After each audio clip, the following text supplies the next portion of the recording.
Hey everyone, good evening. It's Scott at Scott Trades on X with StockMarketMentor.com. And your chart of the day. Want to take a look at General Dynamics? This is ticker GD.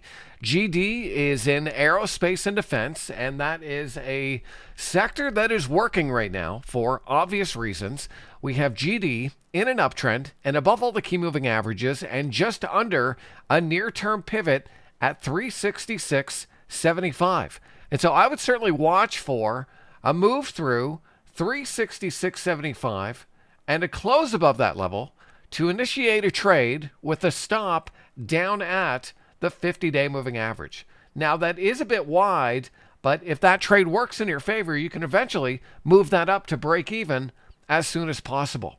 Now, obviously, if they find a resolution to the conflict in the Middle East, these aerospace and defense stocks will probably consolidate, but certainly a setup that could work if the conflict carries on for any extended period of time.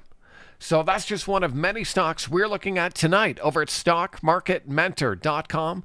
I hope that was helpful. I'll see you next time.